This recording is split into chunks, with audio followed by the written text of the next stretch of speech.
So here's my latest and greatest project, YouTube. We're working on this go-kart. If you guys haven't seen the video, this used to be yellow. It was on a had a Briggs 5 horsepower motor. It was all custom and stuff. We were actually tinkering around with it and trying to add performance parts, and we wound up become very successful and stuff. We got an ATV carb and stuff on there. It's freaking ridiculous. But now I'm actually going to start getting it back together now that it's painted.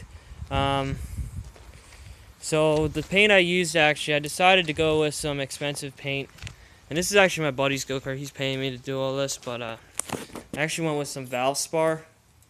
And I went with Tractor and Implement. So if you look, heavy duty paint and stuff. So I figured we'd do that. And hopefully it wouldn't chip. You know, this go-kart's just not worth really putting the money in it, getting it powder coated. It's a lot of powder coating and stuff. But we spent the whole evening sanding it down, getting all that yellow paint off, and the red paint that was still underneath it. There was some more red paint underneath it. And doing some modifications to the frame to make it stronger. We didn't really do much, but I'll show you what we did. But yep, it's got 2 coats of paint now. It's finished. Now it's starting to get paint the little tie rods and stuff, and I'll show you. I gotta actually first put that all together and before I paint it, and I'll show you why.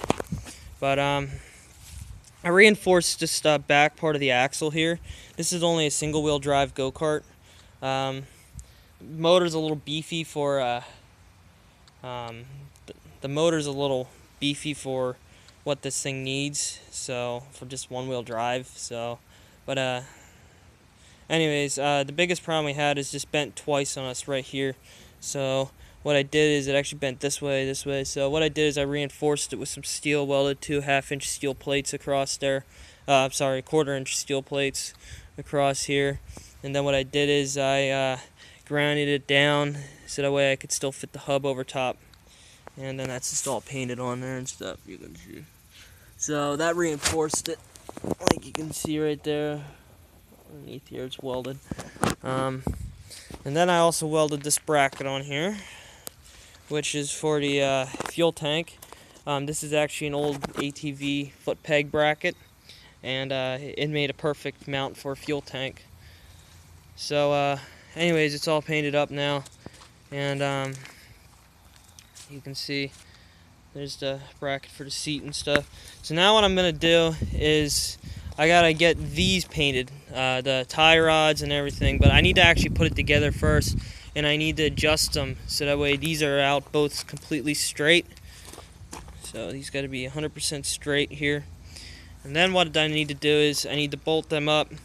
I need to bolt the tie rods up before I paint them, and the reason why is because I want to pre-adjust the tie rods.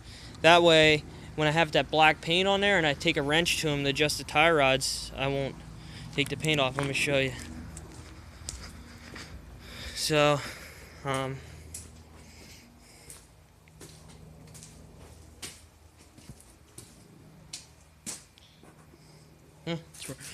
so here's the tie rods. You can see if I were to paint this and then I go to adjust these bolts in here, it will screw up the paint on them. So I want to put that all together and adjust them while it's apart, like before I paint them, and then that's when I take the paint and I'll paint them. And you know, some people may be thinking, oh, but what if it changes? It's not going to really change. We're not talking about, like, you know, we're not trying to align your wheels on a car. We're just trying to align a little go-kart. So it's just important to get it as straight as possible so that way we can get the best handling out of this little thing as possible. Then I have all the nuts and bolts. I'm going to replace all these except for these. These are the wheel nuts. I'm going to keep them. They're pretty expensive, and these are all in nice shape yet. They're just locking nuts, and they all came off with resistance and went on with resistance, so they should still be working fine. I'm actually missing one. I don't know where the hell the other one went. But oh yeah, I know where the other one went. The one wheel was actually pounded on with a sledgehammer. That's how bad it was. So I am going to need another locking nut.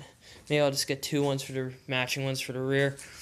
But anyways, here's this wheel. Here you can see that bearing's in there shot. It's missing the seal. It feels like there's rocks in it. Oh, it just even fell out. There it is down in there. But I got some new bearings and stuff to put in there.